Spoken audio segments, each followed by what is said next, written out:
Hello my friends, welcome back. Today we travel far back in time. Thousands of years back. We go to a land of deserts and mountains. A land of empires rising and falling. Imagine a boy born far from any throne. No crown. No promise of power. Some legends say his own grandfather feared him.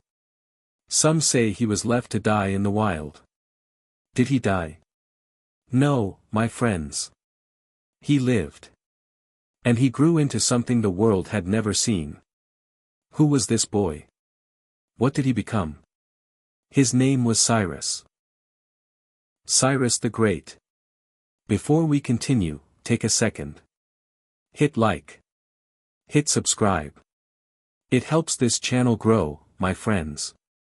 Now, let's go back to the beginning. Cyrus was born around 600 BC. He was born in Persia. Persia was small then. Persia was not an empire yet. His father was a local king. A minor king. A king under someone greater. That greater power was the Median Empire. The Medes ruled over the Persians. They held the true power. Legend says Cyrus's grandfather was Astyages, king of the Medes. Legend says Astyages had a dream. A dark dream about his grandson. He feared the boy would take his throne one day. So he gave a cruel order. Some say he ordered the baby killed. But fate had other plans. The baby survived. Some say a shepherd saved him. Some say a servant could not do the terrible deed. We cannot know every detail for certain. History and legend mix here. But this much is true, Cyrus lived. He grew up strong. He grew up clever. He grew up watching, learning, waiting. Persia was his home. Persia was his people. But Persia was not free. Power. Destiny. Courage. Remember these words, my friends. They will follow us through this whole story. Young Cyrus did not know his future yet. He did not know he would break an empire. He did not know he would build a greater one. But somewhere inside him, something was stirring. A fire. A purpose. He was about to change the map of the ancient world forever. Years passed. Cyrus grew into a young king. He ruled Persia. But Persia still answered to the Medes. His grandfather Astyages still held real power. Cyrus was patient. Cyrus was watching. He knew his time would come. Then, the moment arrived. Cyrus rose up. He rebelled against his own grandfather. This was not easy. This was not safe. This took real courage. War broke out between Persia and the Medes. Many Persian nobles joined Cyrus. They were tired of Median rule. They wanted destiny in their own hands. Picture the battlefield. Dust rising. Horses charging. Soldiers shouting under a hot sun. Some Median generals switched sides. They joined Cyrus instead. This was the turning point. Astyages was defeated. Cyrus captured his own grandfather. But he did not kill him. He let him live out his days in peace. This choice mattered. It showed something about Cyrus. He valued mercy, not just power. Now Cyrus ruled both Persia and Media together. A new empire was born. The Persian Empire. But Cyrus did not stop. His hunger for destiny pushed him further. Next, he turned toward Lydia. Lydia was rich. Lydia was ruled by King Croesus, one of the wealthiest men alive. Croesus attacked first.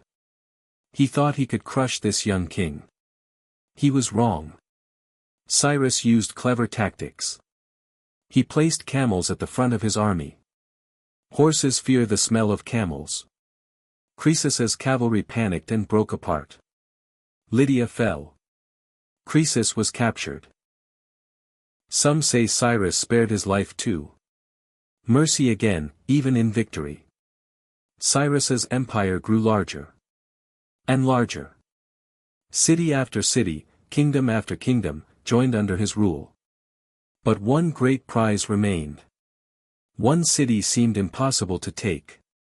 One city stood proud behind massive walls. Babylon. Babylon was ancient. Babylon was mighty. Babylon believed it could never fall. Cyrus set his eyes on it. He did not know yet how it would happen. He did not know the plan forming in the shadows. But everything was about to change. Babylon stood strong. Its walls were huge. Its gates were thick. Inside, the people felt safe. They had food. They had water. They had time. But Cyrus was clever. Cyrus did not attack the walls directly. He looked for another way in. He found the river. The Euphrates River ran straight through the city. Under the walls. Into the heart of Babylon.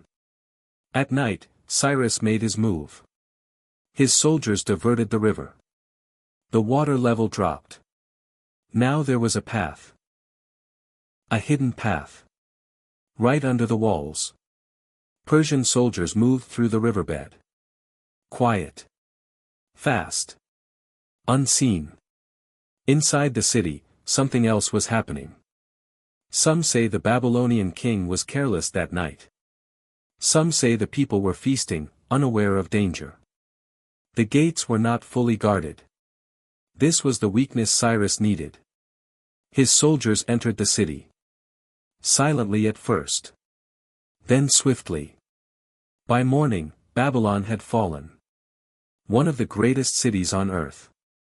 Taken almost without a fight. This was the turning point of the ancient world. But here is what made Cyrus different. He did not destroy Babylon. He did not slaughter its people. Instead, he did something shocking. He freed the prisoners inside the city.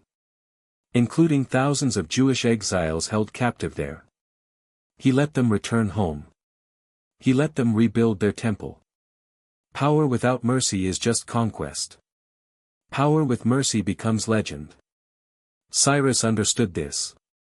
Destiny had brought him here. Courage had carried him this far. He was no longer just a king.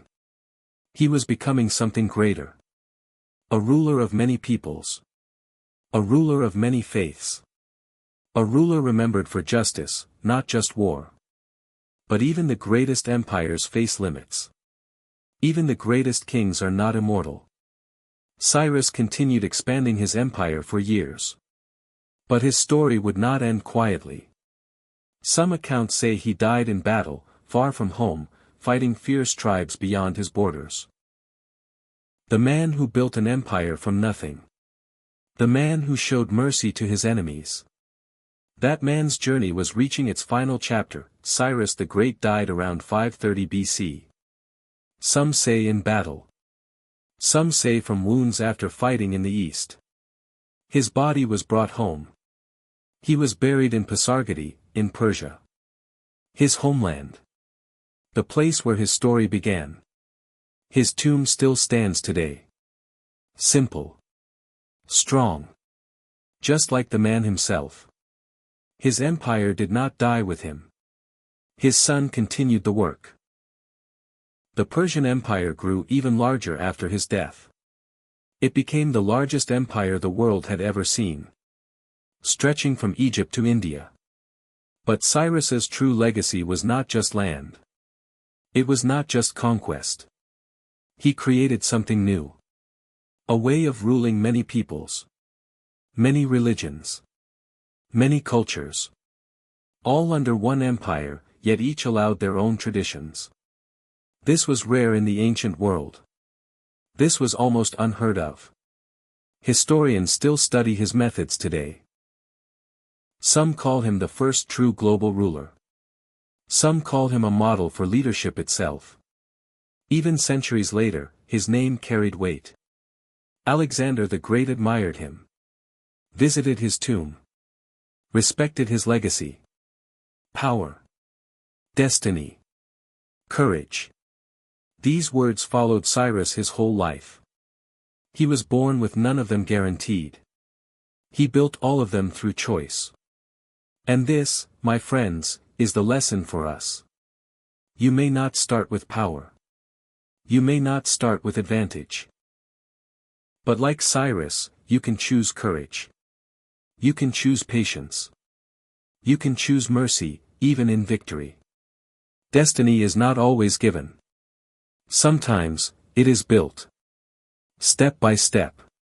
Choice by choice. That is the real story of Cyrus the Great. If you enjoyed this journey, give this video a like. Subscribe if you want more stories like this one. And tell me in the comments, my friends. Who should we explore next?